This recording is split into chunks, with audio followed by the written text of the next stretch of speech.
और नमोकार मंत्र में रोज पढ़ते हैं नमो हरियंताणम। कितने अनंतों को नमस्कार हो? कितने? नमो हरियंताणम कितने अनंतों को नमस्कार हो? आई बाउ टू ऑल हरियंताज।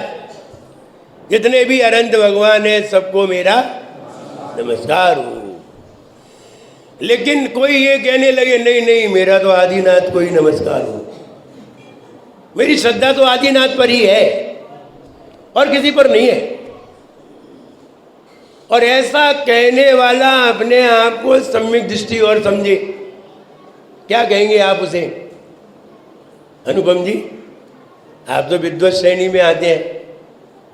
कोई व्यक्ति ये कहे मेरी तो आदिनाथ पे श्रद्धा है बाकी किसी पे श्रद्धा, तो आप उसे क्या कहेंगे? मिथ्या दृष्टि, घोर मिथ्या दृष्टि। कहने का अभिप्राय है भैया 24 तीर्थंकर मान्य है और 24 नहीं, जो भूतकाल में हुए हैं वो भी मान्य है, भविष्य में होंगे वो भी मान्य है, उनको भी प्रणाम है। और जितने भी अनंत भगवान है वो तीर्थंकर भी नहीं है, फिर भी मेरा उनको। कोई ऐसा कहे तो मुझे लगता है बहुत नादान है, मूर्ख है, इसे अभी ज्ञान की प्राप्ति नहीं हुई। नमो सिद्धांतम कितने सिद्धों को नमस्कार? नहीं नहीं, जो भारत देश से गए हैं वही, और विदेश क्षेत्र से गए वो, उनको नमस्कार नहीं है? बताओ। अरे अनंतानंत सारे सिद्धों को नमस्कार है। अरे एक को नमस्कार करोगे, आचार्य महाराज कहते हैं एक को नमस्कार करोगे तो तुम्हें सबका फल प्राप्त कैसे होगा? बताइए, यहाँ भी भगवान है, यहाँ भी है, ऊपर और है, ऊपर 24 ही है, तो आप सबको दर्शन करने जाएंगे कि यहीं? क्यों? सबको करेंगे। हमने जिनको नहीं किया न जाने कौन से नाराज हो जाए। बताओ, कौन से देवता नाराज हो जाए? तो हम सबको नमस्कार करना चाहते हैं क्योंकि हम सबसे आशीर्वाद लेना चाहते हैं। नमो सिद्धांतम कितने सिद्धों को? नहीं नहीं, हमें तो एक ही सिद्ध भगवान पे श्रद्धा है। कैसा पागल है! नमो सिद्धांतम का मतलब ये है ही नहीं। नमो आयरियाणम कौन से आचार्य को? नहीं नहीं भैया, सारे आचार्यों को नमस्कार हो। विचार करिए, एक व्यक्ति है वो ये कहता है नहीं हम एक आचार्य को नमस्कार करेंगे, और एक व्यक्ति है वो कहता है नहीं हम सारे आचार्यों को नमस्कार करते हैं। कौन श्रेष्ठ है? अपने आप समझ में आता है, अपने आप समझ में आता है। हाँ, ये बात अलग है, तुम्हारे पिताजी तो तुम्हारे ही पिताजी हैं, लेकिन पिताजी के बड़े भैया को क्या कहते हैं? बड़े पापा, उनको भी पापा ही कहते हैं। पिताजी के छोटे भैया को छोटे पापा, कभी चाचा कहते हो कभी छोटे पापा भी कहते हैं। ऐसा नहीं है वो पापा की श्रेणी में नहीं है, तो बस बड़े छोटे हैं। इसका मतलब ये नहीं है कि नहीं नहीं हमारे पापा हमारे हैं बाकी तो सब नहीं, ये भी नहीं है। एक ही भगवान सही है, बाकी तो शांतिनाथ भगवान ही ठीक है, बाकी तो सब नहीं। सभी आचार्यों को मेरा नमस्कार हो, सारे आचार्य, फिर चाहे आचार्य छोटे हो चाहे। एक बात बताएं, एक डीएम 23 साल का है, 24 साल का है, एक डीएम 55 साल का है। बताओ कौन सा डीएम का पावर अच्छा है?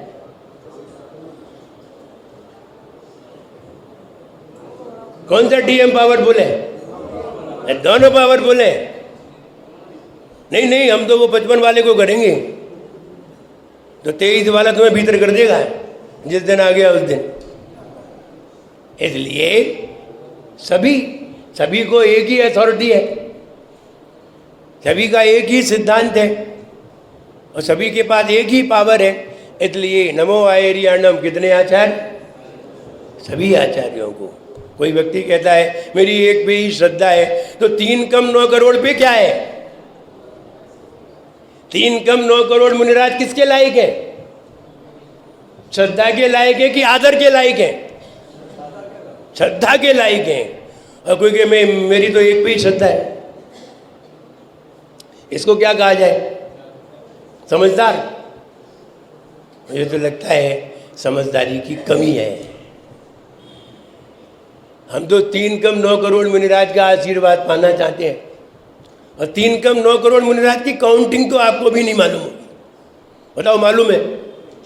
एक बात बता दो, मालूम हो 6वें गुण स्थान में कितने हैं, 7वें में कितने हैं, 8वें में कितने हैं, 9वें में कितने हैं, 10वें में कितने हैं, 11वें में कितने हैं, 12वें में कितने हैं, 13वें में कितने हैं, 14वें में कितने, मालूम है? सब मिला के 3 कम 9 करोड़ है, सब मिला के। इसमें चलते हुए भी है, इसमें बोलते हुए भी है, इसमें आहार करते हुए भी है, इसमें निहार करते हुए भी है, इसमें विहार करते हुए भी है, इसमें ध्यान लगाते हुए भी है, और इसमें केवल ज्ञान को प्राप्त करने वाले भी हैं। 8,98,502 ये भी हैं जो केवल ज्ञान प्राप्त किए हुए बैठे हैं। अगर एक पे श्रद्धा है तो 3 कम 9 करोड़ पे क्या है? विचार करिए। इसका मतलब एक पे श्रद्धा है तो 3 कम 9 करोड़ पे श्रद्धा नहीं है। एक पे श्रद्धा है तो 3 कम 9 करोड़ श्रद्धा कैसे होगी? इसलिए आचार्य महाराज कहते हैं सब पे श्रद्धा करो, नमो लोए सब साहूनम। लेकिन फिर भी व्यक्ति अहंकारवश ऐसे शब्द कह लेता है, समझ में नहीं आता ये अहंकार क्यों आ जाता है। हम अहंकार त्यागने के लिए कभी कभी घर द्वार त्याग करते हैं, और कभी कभी घर द्वार त्याग करके भी अहंकार को पुष्टि कर लेते हैं। हमने घर का त्याग क्यों किया?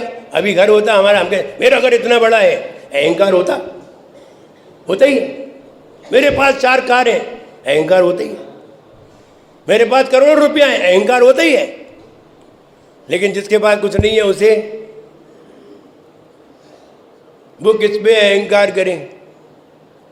तो आचार्य महाराज कहते हैं फिर भी हो सकता है ज्ञान का मद हो सकता है, कुल का मद हो सकता है, जाति का मद हो सकता है, बल का मद हो सकता है, पूजा का मद हो सकता है, रिद्धि मद हो सकता है। मद कोई भी हो सकते हैं। और मद जानते हैं मद किसे कहते हैं? मद किसे कहते हैं? अहंकार को नहीं। मद अलग चीज है, अहंकार अलग चीज है। अनुपम जी बहुत ध्यान से सुनिए। अहंकार 2 या 2 से अधिक लोगों के बीच में होता है। अहंकार 2 या 2 से अधिक लोगों के बीच में होता है। जब 2 नहीं होंगे तो हम अहंकार किन्हें दिखाएंगे? बताइए। तुम कुछ नहीं जानते, यही तो अहंकार है। तो 2 है कि नहीं? तुम और हम, तो 2 हुए। तुम लोग कुछ नहीं जानते, अहंकार है कि नहीं? क्योंकि तुम लोग भी 2 या 2 से अधिक। इन लोगों के बीच में क्या होता है? अहंकार। और मद कहाँ होता है? हम मत बताइए। और आचार्यों ने मद को मना किया है, अहंकार का तो नाम ही नहीं लिया। 8 क्या है? मद। 8 मद बताए हैं, और 8 मद मिथ्या दृष्टि में हुआ करते हैं। कोई सा भी मद होगा तो विचार करिए कि मद किसे कहते हैं। अब सारे लोग सकते में आ गए। अहंकार तो मालूम है, 2 या 2 से अधिक लोगों के बीच में अहंकार होता है। ये बात सही है? Definition right. 2 या 2 से अधिक लोगों के बीच में क्या होता है? अहंकार। और विनम्रता भी होती है 2 या 2 से अधिक लोगों के बीच में। अब मत किसे कहते हैं?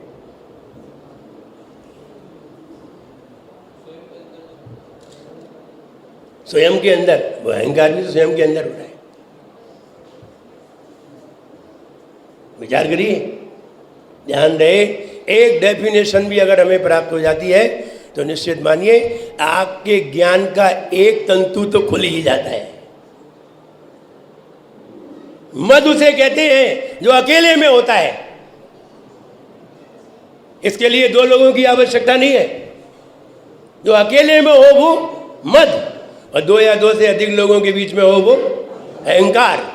पहले मद होता है, फिर अहंकार होता है, पहले अहंकार नहीं होता। अब आपको थोड़ा सा बताना पड़ेगा। देखिए, जब कोई युवक पहलवानी करता है तो कभी आईने के पास खड़े होके क्या करता है, बताओ?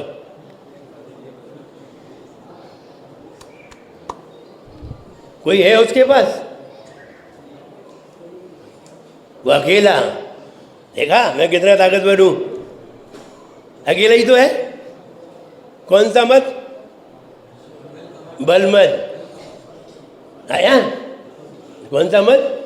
बल मत। हमारे साथ 100 लोग खड़े हुए हैं और हम कहते तुम समझते क्या हो अपने आप को? अपने अकेले में सोच रहे हैं। वो समझता क्या है अपने आप को? मैं उसका ऐसा कर दूंगा। अब वो अकेले ही तो है। ये क्या सोच रहा है? मेरे साथ 100 लोग हैं, अपने मन में अकेला बैठा बैठा। इसे क्या कहते हैं? मद। और जब 10 लोग खड़े हों, उनके सामने गए, मेरे साथ 100 लोग हैं, तुम्हारे साथ कौन है? इसे क्या कहते हैं? अहंकार। महिलाओं को देखिए, जब आईने के सामने खड़ी होती हैं और समर्थी हैं, श्रृंगार करती हैं, तब अपने आप को क्या समझती हैं? बहुत अच्छा समझती हैं, श्रृंगार करती हैं। और जब इठला के चलती हैं 4 लोगों के सामने, तब अहंकार आ जाता है। तो अकेले में क्या होता है? मद। अकेले में मद और सबके सामने अहंकार। जब भीतर ही मद नहीं होगा तो अहंकार तो होगा ही नहीं। इसलिए भैया नमोकार मंत्र में सबको नमस्कार कर लो। इतना अहंकार करने की जरूरत नहीं है कि मैं तो एक पे ही श्रद्धा करता हूँ, मैं एक को ही नमस्कार करता हूँ और किसी को नमस्कार करता ही नहीं हूँ। और कोई है ही नहीं, ना कोई आचार्य, ना कोई उपाध्याय है, ना कोई साधु, कोई है ही नहीं है, बस हम ही है। और ऐसा अहंकार करने की जरूरत नहीं है, वरना वो ऐसे अहंकार करने को सबसे नीचे पहुंचा देता है। छोड़ता नहीं, छोड़ता किसी को भी नहीं है। जरा सा भी अगर अहंकार, और इस गद्दी पे अहंकार आ गया, और सुन लीजिए मेरी 2 मिनट, ये गद्दी बहुत खतरनाक है। कौन सी? ये वाली गद्दी। मैं एक उदाहरण दे रहा हूं, और इतना सटीक उदाहरण दे रहा हूं। भगवान महावीर के जीव को सुना है? क्या था पहले? तीर्थंकर के कुल में था, तब उसका नाम क्या था? मारीच। कौन से तीर्थंकर के कुल में? आदिनाथ भगवान के तीर्थंकर के कुल में मारीच। और क्या बन गया था? मुनि। आदिनाथ भगवान के साथ क्या बना था? मुनि। याद करिए। और मेरी सिद्धि देखिए, मुनि बन करके जब उसने 363 मत चला दिए, मुनि बन करके उसने आदिनाथ भगवान की वाणी को ठुकरा दिया। हम नहीं मानते 3 करोड़ 9 करोड़ मुनिराज। ठुकराया कि नहीं? ठुकराया। क्या बन करके? मुनि बन करके। कौन सी गद्दी पे बैठ के? शास्त्र की गद्दी पे बैठ करके। रिजल्ट मालूम है क्या हुआ? मालूम है कि नहीं? वरना बताओ, जल्दी बोलो, जल्दी बोलो, बताओ। रिजल्ट देखिए, आदिनाथ भगवान ने ये घोषित कर दिया था कि ये 24वां तीर्थंकर होगा। घोषित। भगवान महावीर 24वां तीर्थंकर। भगवान महावीर का जी मुनि बना है, तीर्थंकर के 7 मुनि बना है। और बताइए, और किसके साथ बना जा सकता है? तीर्थंकर के साथ। अच्छे अच्छे तिरजाएं उन्हें देख करके, और तीर्थंकर के साथ मुनि बन करके उसने गलत उपदेश दे दिया। रिजल्ट देखिए, वही महावीर का जीव 60 करोड़ बार गधा बना। काउंटिंग करिए, कितने बार? 60 करोड़ बार। किस कारण? कौन सा उसने गुनाह किया था? बस यही गुनाह किया था कि आदिनाथ भगवान के विपरीत उपदेश दे दिया था। सिर्फ एक उपदेश में, एक जिंदगी में उपदेश दिया। और गधा कितने बार बना? 60 करोड़। को घबराहट हुई कि नहीं? तीर्थंकर के खानदान में पैदा होकर के मुनि बनकर के कोई 60 करोड़ बार गधा बन जाए, वो भी भगवान महावीर का जीव, जिनकी हम आराधना करते हैं। जब शास्त्र में पढ़े तो हृदय कांप जाता है, डर लगता है कि एक भी शब्द कहीं मेरे मुंह से गलत ना निकल जाए। निकले तो ऐसा निकले कि सबके जिंदगी सुधर जाए, सब डर जाए। ऐसा तो निकले, ऐसा ना निकले कि सब वो चंचल हो जाए। कल वो भी कहने लगे हम भी 3 कम 9 करोड़ मुनिराज को नहीं मानते, एक को ही मानते हैं। नहीं नहीं, ऐसा उपदेश ना हो। ये उपदेश बहुत खतरनाक है। आगे और रिजल्ट सुनिए। 30 करोड़ बार कुत्ते की पर्याय में गया। कौन? किसकी बात कर रहे हैं हम? भगवान महावीर की बात कर रहे हैं, जो 24वां तीर्थंकर घोषित है। आदिनाथ भगवान ने घोषित कर दिया है 24वें तीर्थंकर बनेगा। उनके खानदान में हुआ है मुनि बन करके अगर कोई 30 करोड़ बार कुत्ता बन सकता है तो ध्यान रहे, वो तो तीर्थंकर था, हम तो कुछ भी नहीं है। हम क्या है? अगर हम कहीं गलत उपदेश दे दें और गलत कहीं वाक्य तुम्हारे सामने निकाल दें तो इस गद्दी पे बैठ करके तो विचार करो, वो तो तीर्थंकर था। हम क्या है? हम कौन से खानदान में हैं? हम तो कुछ भी नहीं है। उनके सामने हम तो कुछ भी नहीं है। लगता है वो 30 करोड़ बार कुत्ते की पर्याय में गया, हमें तो अरबों बार कुत्ते की पर्याय में जाना पड़ेगा। इसलिए भैया कभी भी ऐसे शब्द हमारे मुंह से न निकलें जो कि आगम के विपरीत हो, वरना ध्यान रहे हमारे कुल पर लांछन लगते हैं। आपका बच्चा कहीं शराब पीने लगे, उल्टी सीधी गाली देने लगे, उल्टा सीधा कहने लगे, तो आपके कुल पर भी उंगली उठती है। हमसे ही हमारे कुल की पहचान होगी, हमसे ही हमारे माँ के कुल की पहचान होगी, हमसे ही हमारे पिता की कुल की पहचान होगी। जब मैं छोटा था, लगभग 20 साल का होऊंगा, 20-21 साल का होऊंगा, मैं बाजार में पानी नहीं पीता था। विचार करिए क्यों नहीं पीते थे? हम बाजार में पानी नहीं पीते थे। अगर पानी भी पीना हो, स्कूल जाते थे, कॉलेज जाते थे, पढ़ाते थे, लेकिन कॉलेज में कभी पानी नहीं पिया। 8.5 साल सर्विस की। चाय तो बहुत बड़ी बात होगी जब पानी ही नहीं पिया है। चाय तो बहुत बड़ी बात होगी। पानी नहीं पिया कभी। स्कूल में सारे टीचर पानी पीते थे, सारे प्रोफेसर पानी पीते थे, सब चाय पीते थे, नाश्ता करते थे। मैं नहीं करता। विचार करिए क्यों नहीं करते थे? बाजार में कभी मैंने पानी नहीं पिया 20 साल के बाद। 20 साल के पहले तो जानते नहीं थे। जैसे इस शास्त्र को पढ़ा तो बाजार में पानी नहीं पिया। वो बात सुनिए कि क्यों नहीं पिया। मेरे पिता एक धर्मात्मा पुरुष थे और बाद में उन्होंने मेरे बाद मुनि दीक्षा लेकर के 2002 में समाधि को प्राप्त किया। मुनि विश्व कीर्ति सागर महाराज, हमारे साथ में आचार्य विशुद्ध सागर महाराज जी भी रहे हैं। उनके भी पिताजी ने दीक्षा ली मेरे ही साथ, विश्वजीत सागर महाराज, उन्होंने भी समाधि को प्राप्त किया। विशुद्ध सागर और हम दोनों ही एक साथ थे और अपने पिताजी भी दोनों एक साथ थे। तो मेरे पिताजी धर्मात्मा थे। उन्होंने 21 साल की उम्र से कभी रात्रि में पानी नहीं पिया और पूरा नगर उन्हें जानता था, फेमस थे। आप भिंड नगर में जाइए, नाम ले दीजिए, बस स्टैंड पे खड़े होकर नाम लीजिए, वो तुम्हें घर पहुंचा देगा। यानी कितने फेमस होंगे वो। हम पानी इसलिए नहीं पीते थे, हमने अगर कहीं बाजार में पानी पी लिया और 4 लोगों ने हमें देख लिया तो वो ये कहेंगे पिताजी तो इतना विद्वान है और बेटा इतना कुलक्षी है। एक लक्षण नहीं है इसमें, पिताजी इतने विद्वान है तो हमारे पिता के ऊपर उंगली उठ जाएगी। हमने कभी अपने पिता के ऊपर उंगली नहीं उठने दी। सारे लोगों ने मुझे देख करके मेरे पिताजी की प्रशंसा की।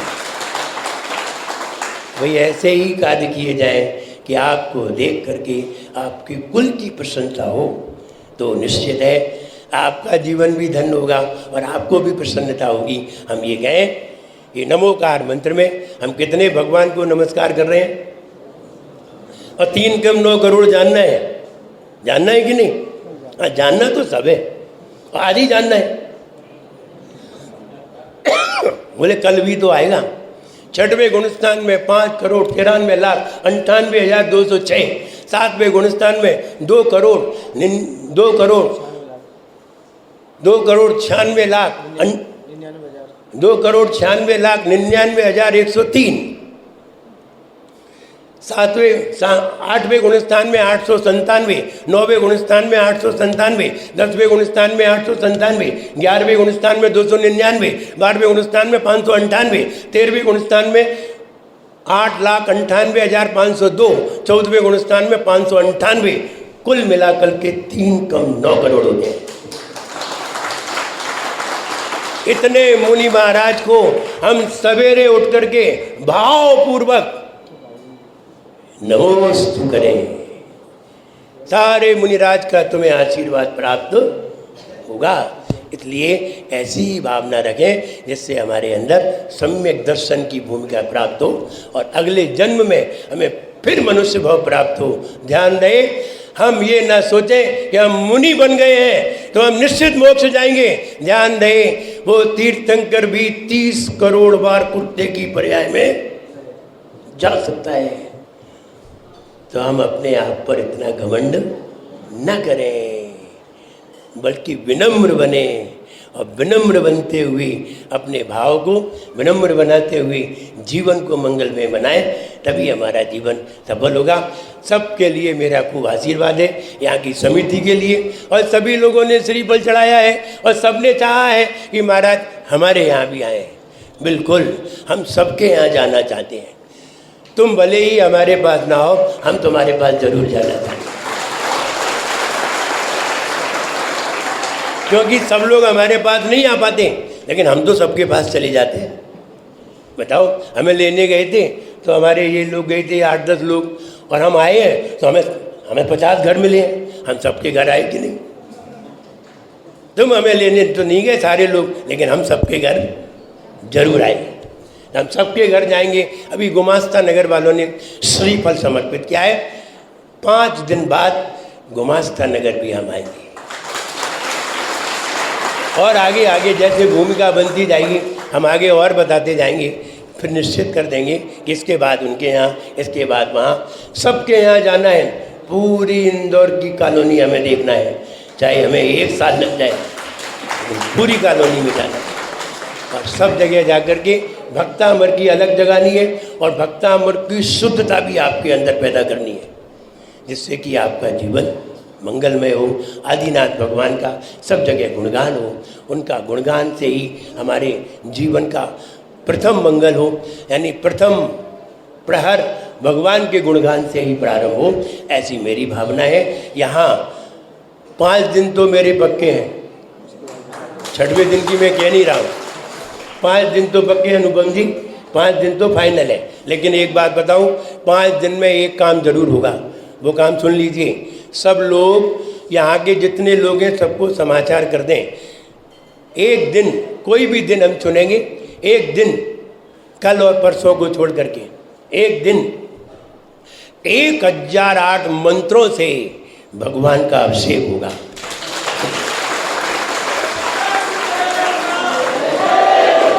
एक 1008 मंत्रों से भगवान का अभिषेक हम इसलिए कराते हैं, सब लोगों से इसलिए करवाते हैं, क्योंकि इससे अकाल मृत्यु टल जाती है, इससे दुर्घटनाएं टल जाती हैं, इससे हमारे जीवन का क्षयोपशम बढ़ता है, इससे हमारे जीवन में मंगल कामनाएं बढ़ती हैं, मंगल भावनाएं बढ़ती हैं और हमारे जीवन में कई मंगल होते हैं। इसलिए हम सबसे पहले ये बात बता दें, सबको, कमेटी को पहले ही बता दें, 1008 मंत्रों से अभिषेक होगा।